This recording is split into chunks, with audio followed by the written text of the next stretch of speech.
সম্মানিত আশিকি রসুল ও আমার হোসাইনে মুসলমানদের প্রতি সালাম। আসসালামু আলাইকুম রহমতুল্লাহি ওয়া বারাকাতুহু। এই যে আমি লাইভের শুরুতে সালাম দিচ্ছি, হয়তো সবাইকে সালাম দিচ্ছি না। কেন দিচ্ছি না? কারণ যারা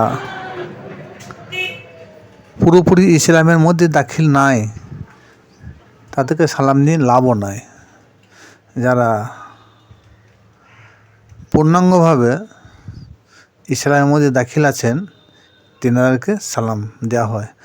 পূর্ণাঙ্গ ইসলামের মধ্যে দাখিল তারাই যারা আশিকি রসুল ও হোসাইনে মুসলমান। আর যদি তার মধ্যে আমাদের মধ্যে অনেকে রয়েছে, কিছু ইয়াজিদি মুসলমান রয়েছে, কিছু ওয়াহাবি মুসলমান রয়েছে, ওদেরকে সালাম দেওয়া থেকে না দেওয়াটাই উত্তম। সুতরাং আমরা নামাজ, রোজা, হজ, জাকাত যতই যা করি না কেন, যদি আশিকি রসুল ও আওলাদের রসুলের প্রতি আমাদের মহব্বত না থাকে, আশিকি রসুলের প্রতি যদি মহব্বত না থাকে, তাহলে সব কিন্তু বেকার, কোনো কাজে আসবেন না। তার জন্য আমি বেশিরভাগ অধিকাংশ ভিডিওতে সালাম দিই আশিকি রসুল ও হোসাইনি মুসলমান বলে। এতে হয়তো অনেকে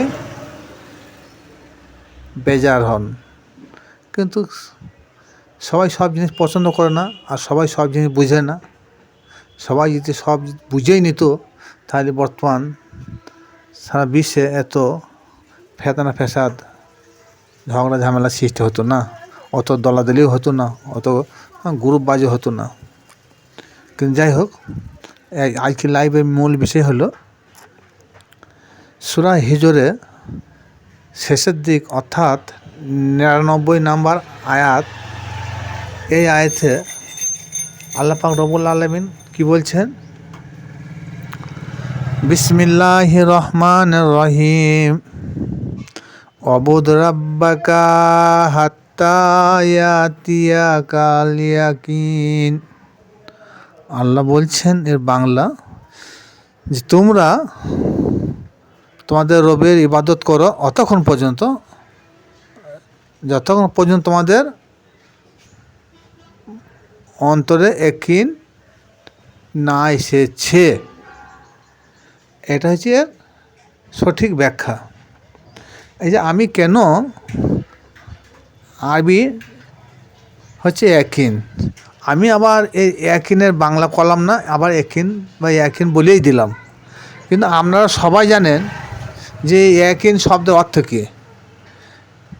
এমন কোনো লোক কেউ ভুল ব্যাখ্যা করবে না। যখনই যে কোনো আলেম ওলামাইদেরকে জিজ্ঞেস করা হবে, কোন অসাধারণ লোককে জিজ্ঞেস করা হবে যে ইয়াকিন মানে কী গো, সে বলে বিশ্বাস।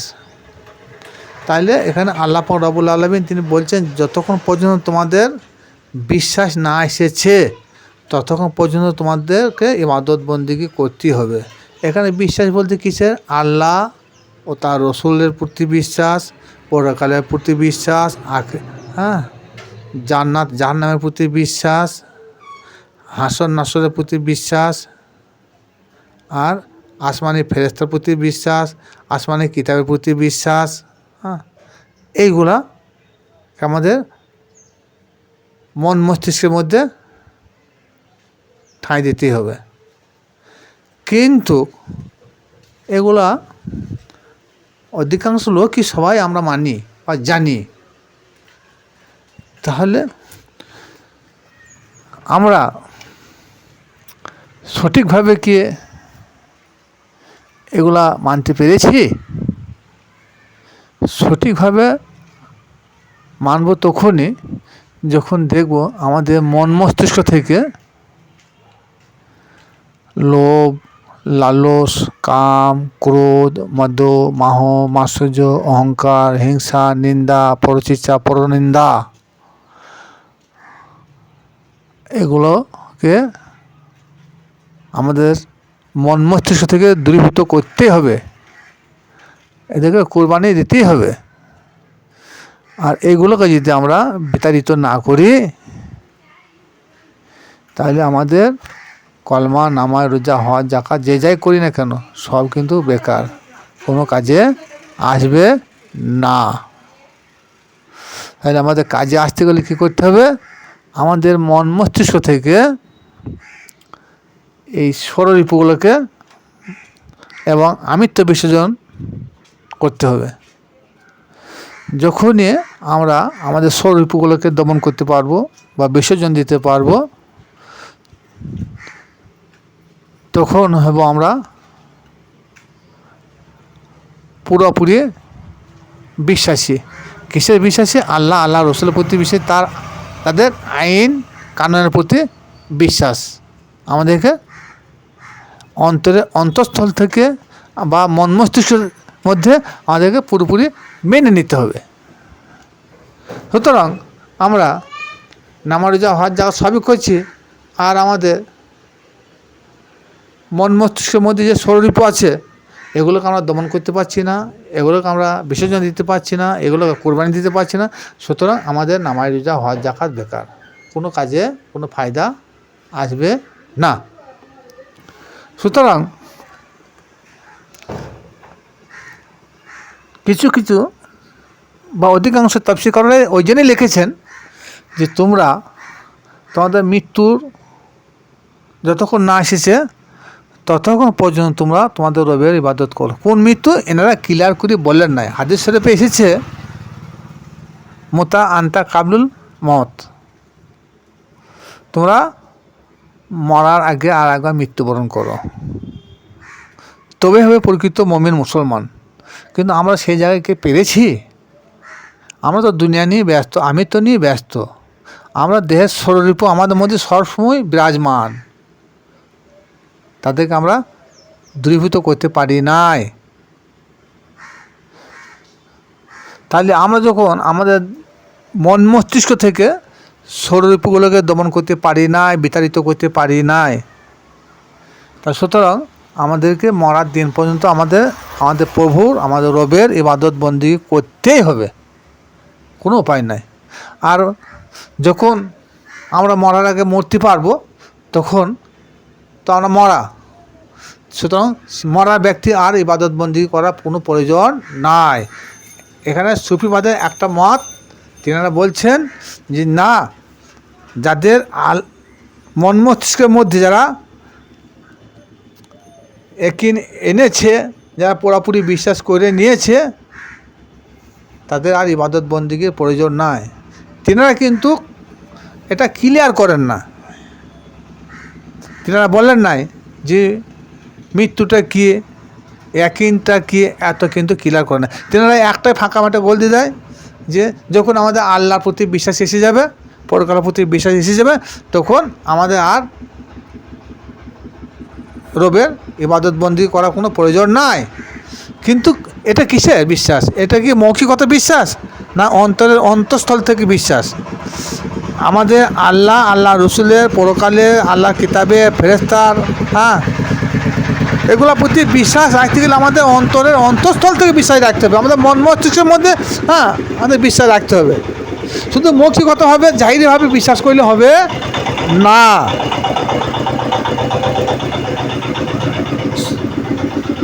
এবারে এটাকে ক্লিয়ার করে না। আর 99% তাফসীরকাররা বলেছেন যে মৃত্যুর দিন পর্যন্ত তোমরা তোমাদের প্রভুর ইবাদত বন্দেগী করতেই থাকো। তিনারাও কিন্তু এটা খুলে বললেন নাই। তার জন্য মানুষের মধ্যে এত দলাদলি ফেতনা ফেসাদ শুরু হয়ে গেছে এই একটা আয়াতকে নিয়ে। কে বলছে আমার বিশ্বাস এসে গেছে আল্লাহর প্রতি, আমি কেন ইবাদত করব? আবার বড় বড় ইসলামিক স্কলাররা বলছে না, তোমাদের মৃত্যুর দিন পর্যন্ত ইবাদত বন্দেগী করতে হবে। এই যে দুই দলের মধ্যে একটা ফেতনা ফেসাদ শুরু হয়ে গেছে। কিন্তু দুটাই ঠিক। যেনারা বলছেন যে না, ইয়াকিন হয়ে গেলে আর তোমার ইবাদতের প্রয়োজন হয়, ঠিক আছে। ইয়াকিন বলতে আমরা ইয়াকিন মৌখিকতা ইয়াকিন আনলে হবে না, আমাদের অন্তরের অন্তঃস্থল থেকে ইয়াকিন আনতে হবে। আর অন্তরের অন্তঃস্থল থেকে যখন ইয়াকিন আসবে আমাদের, তখন আমাদেরকে মরার আগে আর আগে মরতে হবে। সেইটা এটা হুজুর পাক সাল্লাল্লাহু তাআলা আলাইহি সাল্লামের হাদিস মুবারকে তিনি প্রকাশ করেছেন। অথচ আমরা মরার আগে মরতে পারলাম না, আর আমরা বললাম আল্লাহ, আল্লাহ রসুলের প্রতি বিশ্বাস রেখেছি, পরকালের প্রতি বিশ্বাস রেখেছি, আখিরাতের প্রতি বিশ্বাস রেখেছি, বিল গায়বের প্রতি বিশ্বাস রেখেছি। তাহলে হয় কী করে? আর এই যারা তফসির করেছেন, যারা ইসলামিক স্কলার, তেনারাও খুলে বলেন নাই যে আমরা কোন মৃত্যুর কথা বলছি। এরা ধরে নিয়েছে, নিম্নস্তর যে আলেমরা আছে তারা বলছে না, তোমার গলা ঘর লাগা আগে পর্যন্ত তোমাদের ইবাদতবন্দি করতে হবে। এনারাও এই আয়টা ভাব বোঝেন নাই। এরা যেটা বলছেন, এরা মনে করছেন যে এটা স্বাভাবিক মৃত্যুর কথা বলছেন, কিন্তু এটা স্বাভাবিক মৃত্যুর কথা নয়। সুফিবাদরা যেটা বলছেন, যখন আমাদের বিশ্বাস এসে গেছে, আমরা বিশ্বাস এনেছি, তাই আমাদের আর ইবাদতবন্দির প্রয়োজন নাই। আর যারা তফসির করেছেন তেনারা বলছেন না, মৃত্যুর আগ পর্যন্ত তোমাদেরকে ইবাদতবন্দি করতে হবে। কোন মৃত্যুর কথা তেনারা খুলে বলেন নাই। তা সুতরাং দুটোই ঠিক। আমাদেরকে যারা ভাবছেন যে বিশ্বাস আমাদের এসে গেছে, হ্যাঁ ঠিক আছে, বিশ্বাস যাদের এসে গেছে তাদেরকে আর ইবাদতবন্দি করা নাই। ওই বিশ্বাস তাদেরকে কমসে কম মরার আগে আর একবার মৃত্যুবরণ করতেই হবে, তাদের মরার আগে মরতেই হবে। তবে এই আয়াতটার ব্যাখ্যাটা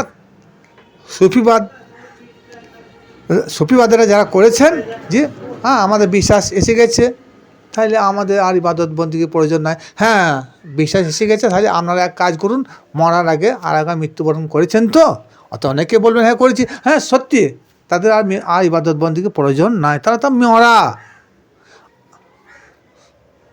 শুধু মৌখিকতা বললে হবে না যে আমরা বিশ্বাস এনেছি, আমাদের রসুল এক, আমাদের কলমা এক, আমাদের নামাজ এক, রোজা এক, হজ জাকাত এক, আমাদের বিল গাড়ির প্রতি আমাদের বিশ্বাস এনেছি। এটা মৌখিকভাবে বিশ্বাস আনলে হবে না, অন্তরের অন্তঃস্থল থেকে আমাদের বিশ্বাস আনতে হবে।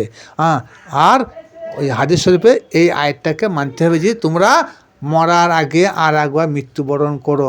মরার আগে যখন আমরা মৃত্যুবরণ করব, তখন আমাদের তো মৃত্যু স্বাদ গ্রহণ করে নিয়েছি, আর মৃত্যু লোকে আর নতুন করে ইবাদতবন্দিকে প্রয়োজন হয় না।